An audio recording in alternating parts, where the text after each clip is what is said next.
जय हिंद साथियों, स्वागत है आपका एक बार फिर से इस नई वीडियो में। दोस्तों, आज की इस वीडियो में दो नए अपडेट निकल के आए हैं वैकेंसीज़ के, और दोनों ही वैकेंसीज़ के अंदर एक्स सर्विसमैन का रिजर्वेशन है। दोस्तों, आज की इस वीडियो में हम देखेंगे कि CWC यानी कि सेंट्रल वेयर हाउसिंग कॉरपोरेशन के अंदर वैकेंसी निकली है, और इसके अलावा जो J&K पुलिस के अंदर सब इंस्पेक्टर की वैकेंसी निकली है। दोनों वैकेंसियों के अंदर एक्स सर्विसमैन का कोटा है, और दोनों ही वैकेंसीज़ को आज इस वीडियो के माध्यम से हम समझेंगे।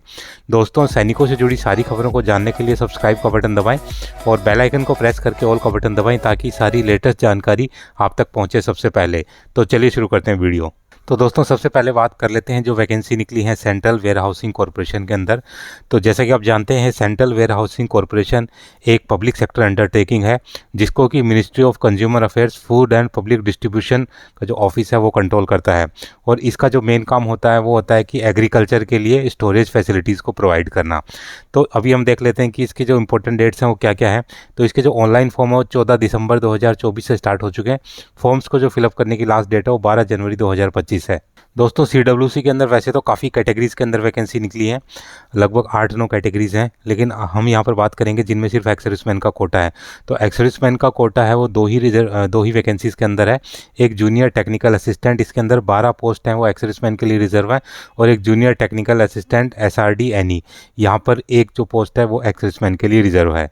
दोस्तों, पे लेवल की बात करें तो दोनों ही जो वैकेंसियाँ हैं इनमें जो पे लेवल S5 रहेगा, जो कि 29,000 से स्टार्ट होता है, और इंक्रीमेंट लगते लगते जो इसका लास्ट वो है वो 93,000 तक है। तो पे लेवल काफ़ी बढ़िया है। दोस्तों, सिलेक्शन प्रोसेस की बात करें तो इसका जो सिलेक्शन प्रोसेस है काफ़ी ईजी है। सिर्फ आपका एक ऑनलाइन एग्जाम होगा और उसी के बेस के ऊपर आपका सिलेक्शन होगा। उसके बाद आपको डॉक्यूमेंट वेरिफिकेशन के लिए बुलाया जाएगा। एज रिलैक्सेशन की बात करें तो यहाँ पर जो नॉर्मल कैंडिडेट के लिए जो एज है वो 18 से लेकर के 28 वर्ष रखी गई है, और एक्स सर्विसमैन के लिए इसमें छूट है। एक्स सर्विसमैन को अपनी प्रेजेंट एज में से अपनी जो सेना की सर्विस है उसको माइनस करना है, और उसको 3 साल और माइनस करना है। उसके बाद जो उनकी एज है वो 28 वर्ष से कम होनी चाहिए। दोस्तों, जूनियर टेक्निकल असिस्टेंट के एग्ज़ाम की बात करें तो इसका जो एग्ज़ाम होगा उसमें 5 सब्जेक्ट होंगे। इसमें आपका professional knowledge, reasoning and computer aptitude, data analysis and interpretation and quantitative aptitude, general awareness और इंग्लिश लैंग्वेज। इन सभी के 200 क्वेश्चन होंगे जो कि 200 मार्क्स के होंगे, और एग्ज़ाम को आप हिंदी या इंग्लिश दोनों में से किसी भी भाषा में अटैम्प्ट कर सकते हो। इंग्लिश को आपको इंग्लिश में अटैम्प्ट करना पड़ेगा, और इसके लिए आपको समय मिलेगा 2.5 घंटे यानी कि 2 घंटे 30 मिनट। इसमें 1/4 की नेगेटिव मार्किंग भी है। दोस्तों, बात करें क्वालिफिकेशन की तो इसमें जो क्वालिफिकेशन है वो थोड़ा सा डिफरेंट है कि डिग्री के अंदर जो भी आपके सब्जेक्ट्स हैं उसमें आपका जूलॉजी, केमिस्ट्री या बायोकेमिस्ट्री तीनों में से कोई भी एक होना चाहिए दोनों ही पोस्टों के लिए, क्योंकि ये जो डिपार्टमेंट है एग्रीकल्चर का डिपार्टमेंट है, इसलिए इसमें इन तीनों में से कोई भी एक सब्जेक्ट आपका पढ़ा हुआ होना चाहिए, तभी आप इसमें अप्लाई कर सकते हैं। दोस्तों, फीस की बात करें तो एक्स सर्विसमैन के लिए इसमें 500 रुपये के इंटीमेशन चार्जेस हैं, और वो उनको देने होंगे। बाकी अदर कैंडिडेट के लिए टोटल 1350 रुपये की फ़ीस है। अभी देख लेते हैं कैसे आपको अप्लाई करना है। तो आपको ऑफिशियल वेबसाइट पे जाके अप्लाई करना है, जो कि है www.cewacor.nic.in। यहाँ पर जाके आप करियर के अंदर जाके इसमें अप्लाई कर सकते हैं। दोस्तों, अभी बात कर लेते हैं दूसरी वैकेंसी की। तो ये जो वैकेंसी निकली है ये जम्मू कश्मीर के अंदर सब इंस्पेक्टर की वैकेंसी निकली है। दोस्तों, इसकी इंपॉर्टेंट डेट्स के बारे में बात कर लेते हैं। तो इसके जो ऑनलाइन फॉर्म है वो ऑलरेडी स्टार्ट हो चुके हैं, 3 दिसंबर 2024 से स्टार्ट हो चुके हैं। फॉर्म्स को फिलअप करने की जो लास्ट डेट है वो 2 जनवरी 2025 है। टोटल इसमें 669 पोस्ट हैं। एज रिलैक्सेशन की बात करें तो बाकी कैटेगरीज के लिए जो एज है वो 18 से लेकर के 28 वर्ष रखी गई है।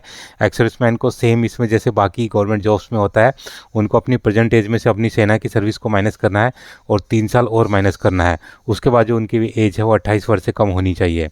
वैकेंसीज़ की बात करें तो टोटल जैसे मैंने बताया 669 वैकेंसी है अलग अलग कैटेगरीज़ की, और एज़ पर जो J&K गवर्नमेंट्स के रूल हैं उसमें जो 6% कोटा है वो एक्स सर्विसमैन के लिए रिजर्व है।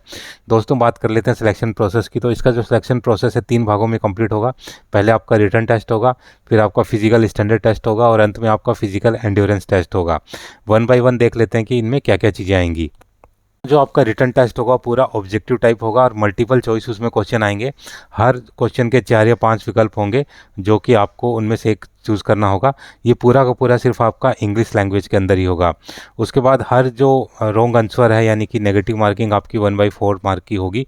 और इसमें अगर आपके पास एनसीसी का सी, बी या ए सर्टिफिकेट है तो आपको इसका जो मार्क्स का वो एडिशनल बेनिफिट मिलेगा। दोस्तों यही वो एग्ज़ाम है जिसके बेस के ऊपर आपका सिलेक्शन होगा। इसके बाद जो भी एग्ज़ाम होंगे पीईटी, पीएसटी, वो सिर्फ क्वालिफाइंग इन नेचर है। उनके किसी प्रकार के मार्क्स आपके सिलेक्शन को प्रभावित नहीं करेंगे। तो आपका जो भी सिलेक्शन होगा रिटर्न एग्ज़ाम के बेस के ऊपर ही होगा। अभी बात कर लेते हैं फिजिकल स्टैंडर्ड टेस्ट की। फिजिकल स्टैंडर्ड टेस्ट के अंदर जो मेल्स की हाइट मांगी गई है वो कम से कम 5 फुट 6 इंच होनी चाहिए। उसके बाद जो चेस्ट है वो बिना फुलाए हुए 32 इंच और फुलाने के बाद 33.5 इंच होनी चाहिए। दोस्तों फिजिकल एंड्योरेंस टेस्ट की बात करें तो फिजिकल एंड्योरेंस टेस्ट जो नॉर्मल कैंडिडेट हैं उनके लिए अलग है, प्लस जो एक्सर्विसमैन है उनके एज के अकॉर्डिंग उनको अलग अलग जो है फिजिकल एंड्योरेंस टेस्ट के अंदर परफॉर्मेंस देनी होगी। दोस्तों फिजिकल एंड्योरेंस टेस्ट में मेनली आपकी दो ही चीज़ें होंगी, एक आपकी 1600 मीटर की रेस और दूसरा आपको पुशअप लगानी होगी। तो अगर आपकी एज है अप टू 30 ईयर्स तक है तो आपको जो रेस है 1600 मीटर की वो 6.5 मिनट में पूरी करनी होगी और कम से कम 20 पुशअप लगानी होंगी। अगर आपकी जो एज है 30 से लेकर के 40 वर्ष के बीच में है तो इसमें काफ़ी एक्सर्विसमैन आएंगे। तो इसमें आपको 1600 मीटर के लिए 7.5 मिनट का समय मिलेगा और आपको 16 पुशअप लगानी होंगी। और अगर आपकी जो एज है वो 40 वर्ष से ऊपर है तो आपको 1600 मीटर की रेस पूरी करने के लिए 8.5 मिनट मिलेंगे और कम से कम आपको 12 पुशअप लगानी होंगी। तो इसमें 700 रुपये की फ़ीस रखी गई है। लेकिन अगर आप SC, ST1, ST2 और EWS कैटेगरी से हैं तो आपको 600 रुपये की फ़ीस पे करनी होगी। दोस्तों अभी देख लेते हैं कैसे इसको अप्लाई करना है। तो आपका जो ऑनलाइन लिंक है वो स्टार्ट हो चुका है। Jammu and Kashmir service selection board की वेबसाइट पे जाके आपको अप्लाई फॉर वेरियस पोस्ट में जाके इसमें अप्लाई कर सकते हैं। दोस्तों बात कर लेते हैं क्वालिफ़िकेशन की। तो SI की पोस्ट के लिए जैसे आप जानते हैं सभी स्टेट्स के अंदर और वैसे भी जब SSC के थ्रू SI की जो पोस्ट निकलती है सबके लिए जो क्वालिफ़िकेशन है तो ग्रेजुएशन होती है। तो इसमें भी जो क्वालिफ़िकेशन है ग्रेजुएशन है, आपकी जो बैचलर डिग्री होनी चाहिए किसी भी रिकॉग्नाइज यूनिवर्सिटी के साथ। तो दोस्तों अभी बात कर लेते हैं कि एक्सर्विसमैन क्या बाहर के एक्सर्विसमैन भी अप्लाई कर सकते हैं। तो जैसे कि सभी स्टेट्स की पॉलिसी रहती है कि स्टेट के जॉब के अंदर जो स्टेट के जो एक्सर्विसमैन है वही इसमें अप्लाई कर सकते हैं, बाकी के जो एक्सर्विसमैन है वो इसमें अप्लाई नहीं कर सकते। वैसे भी इसमें अलग से नोटिफिकेशन में दे रखा है, the candidate seeking to apply for the एडवाइस post shall be domicile of the union territory of Jammu and Kashmir. यानी कि जो एक्सर्विसमैन है जो और बाकी के जो कैंडिडेट है वो जम्मू कश्मीर के ही होने चाहिए अप्लाई करने के लिए।